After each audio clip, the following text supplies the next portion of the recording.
Episode की starting में दिखाते हैं कि हिनासी स्टूडियो में अपना गाना रिकॉर्ड कर रही होती है और उसके बाद वो अपने घर जाने लगती है, जहाँ पर उसकी मैनेजर उससे बता रही होती है कि कल तुम बहुत ज़्यादा बिजी रहने वाली हो।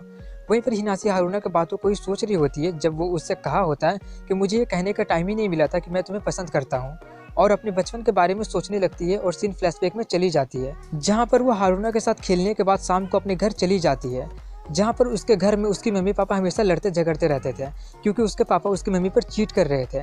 इसलिए वो लोग हमेशा लड़ते झगड़ते रहते थे, जिससे हिनासी के छोटे से दिमाग पर बहुत ज़्यादा गहरा असर पड़ता था। इसलिए वो ज़्यादा टाइम घर से बाहर हारूना के साथ ही बिताना पसंद करती थी। इसी तरह एक दिन जब वो हारूना के साथ होती है तो वो उससे कहती है कि काश स्नोफॉल होता तो कितना ज़्यादा अच्छा होता। हारूना कहता है कि हो भी सकता है, कोई ठीक नहीं है, लेकिन अगर हो जाता है तो हम लोग एक स्नोमैन जरूर बनाएंगे। तभी हिनासी हेडजॉक्स का एक गाना गाने लगती है जो कि बहुत अच्छा गाती है। इसलिए वो कहता है कि तुम तो काफ़ी ज़्यादा अच्छा गाती हो, बिल्कुल टामा के जैसे। मेरा हेडजॉक्स का फेवरेट मेंबर निको है, और उससे ये भी कहता है कि बड़ा होकर हम दोनों भी हेडजॉक्स की तरह एक बैंड बनाएंगे। हिनासी इसके लिए मान जाती है और कहती है कि मैं अपना सिंगिंग प्रैक्टिस करते रहूँगी ताकि मैं एक अच्छा सिंगर बन पाऊँ। हारूना कहता है कि हम तो बिल्कुल निको और टामा के जैसे हैं, और उसी वक्त से वो दोनों एक दूसरे को निको और टामा के नाम से बुलाने लगते हैं और अपना एक बैंड के साथ साथ एक स्नोमैन भी बनाने का प्रॉमिस करते हैं। और उसके बाद हिनासी पहली बार अपनी लाइफ में स्नोफॉल देखी होती है, लेकिन जैसा कि वो प्रॉमिस की होती है वो हारूना के साथ स्नोमैन नहीं बना पाती है, और अगले दिन वो अपने घर से निकल कर एक जगह पर बैठकर बहुत ही ज़्यादा डिप्रेसिव होती है और दुखी होकर रो रही होती है, क्योंकि हमेशा की तरह कल रात को भी उसके घर में लड़ाई झगड़ा हुआ होता है और उसके फादर उन्हें छोड़ देते हैं।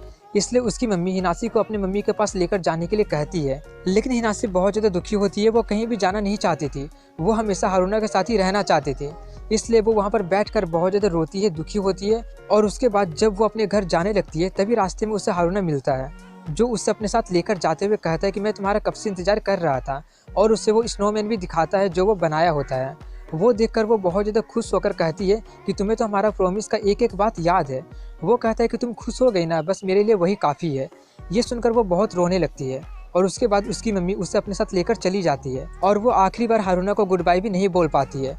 यही सब हिनासी अपने कमरे में बैठकर सोच रही होती है और खुद से कहते हैं कि बस बहुत हुआ, अब मैं और होल्ड बैक नहीं करूंगी, और अगली बार जब मैं हारूना से मिलूंगी तो उससे सब कुछ कह दूंगी। इसके बाद अगले सीन में हिनासी को दिखाते हैं जो अपना क्रिसमस कॉन्सर्ट का एक टिकट लेकर इन पर्सन ही हारूना को इन्वाइट करने चली जाती है, और वो डोर बेल बजाते वक्त थोड़ा सा हिचकिचाती है, लेकिन बजा देती है। लेकिन अंदर से कोई भी रिस्पॉन्स नहीं आता है, इसलिए वो झाँकने लगती है। लेकिन तभी वहाँ पर हारूना अपने स्कूल से आ जाता है, जो किसी लड़की को उसके घर में झाँकते हुए देखकर पूछता है कि कौन हो तुम। उसका आवाज़ सुनकर वो थोड़ा सा पैनिक हो जाती है और कहने लगती है कि मैं कोई स्टोकर नहीं हूँ। तभी हारूना देखता है कि वो तो हिनासी है, इसलिए वो उसे अपने घर में लेकर जाता है और उससे कहता है कि घर में कोई भी नहीं था। हिनासी कहते हैं कि कोई बात नहीं, और अपने मन में कहते हैं कि मुझे सिर्फ टिकट देना है और पिछली रात के लिए माफ़ी मांगना है, बस मुझे सब कुछ ठीक करना ही होगा।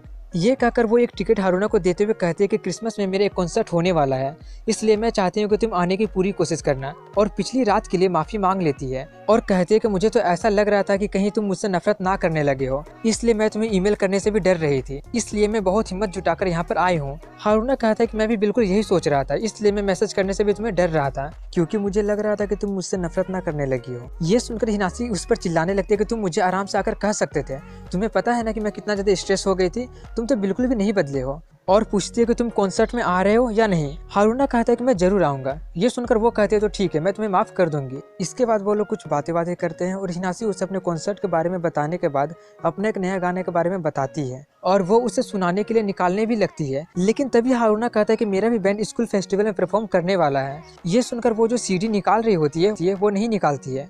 वहीं पर हारूना फूका के बारे में ही बातें किए जा रहा होता है, जिससे वो थोड़ी सी जेलस हो जाती है और कहते हैं कि मैंने सुन लिया, और कहते हैं कि अब काफ़ी देर हो चुकी है, मुझे जाना चाहिए। और बाहर में कुछ बातें करने के बाद हारूना कहता है कि मैं खुश हूँ कि हम दोनों फिर से दोस्त बन सकते हैं। ये सुनकर हिनासी को थोड़ा सा अच्छा नहीं लगता है, और वो उससे पूछती है कि तुम्हें हमारा प्रॉमिस तो याद है ना। हारूना उस प्रॉमिस के बारे में पूरी तरीके से भूल चुका होता है, इसलिए वो झूठ बोल देती है कि हमारा प्रॉमिस था एक ही स्टेज पर परफॉर्म करने का, और एक ही स्टेज पर परफॉर्म करने का प्रॉमिस करने के बाद वो वहाँ से चली जाती है और जाते हुए सोच रही होती है कि क्या हारूना भी वही फील करता है जैसा मैं फील करती हूँ। तभी एक ट्रक आता है जो हिनासी के साइड से जाता है, जिससे नीचे का पानी हिनासी पे पड़ जाता है, जिससे उसका ड्रेस भीग जाता है। तभी वहाँ पर फूका चिल्लाते हुए आ रही होती है, क्योंकि उसके साथ भी ऐसा ही हुआ होता है। तभी वो देखती है कि वो तो हिनासी है, इसलिए वो उसे अपने घर लेकर चली जाती है और उसके कपड़े धोने के लिए ले लेती है। और उसका नहाने का भी इंतजाम कर देती है और खुद भी उसके साथ नहाने चली जाती है। हिनासी उसे बाथ और ड्रेस धोने के लिए थैंक्स बोलती है। फूका कहते हैं कि मैं हमेशा से तुम्हें जानना चाहती थी क्योंकि मैं तुम्हारी बहुत बड़ी फैन हूँ। तुम्हारे गाने कितने कमाल के होते हैं, कुछ कुछ लिरिक्स सुनकर तो मेरे आंखों में आंसू आ जाते हैं। और उससे पूछती है कि तुम इतना अच्छा गाना कैसे लिख लेती हो। हिनासी पूछती है कि आखिर तुम पूछना क्या चाहती हो। वो कहती है कि मैं तुम्हारा गाना लिखने का सीक्रेट जानना चाहती हूँ। मैं भी एक बैंड में हूँ, इसलिए मैं भी अपने ओरिजिनल सॉन्ग लिखना चाहती हूँ। ये सुनकर उसे हारूना की बात याद आ जाती है, इसलिए वो कहती है लेकिन मैं तो किसी बैंड में हूँ ही नहीं, और उसे कुछ चीयरफुल गाने लिखने के लिए कहती है क्योंकि मेरा गाना तो सिर्फ अनरिक्वाइटेड लव के बारे में है। फूका कहती है कि तुम्हारा गाना बहुत ही ज्यादा अच्छा होता है।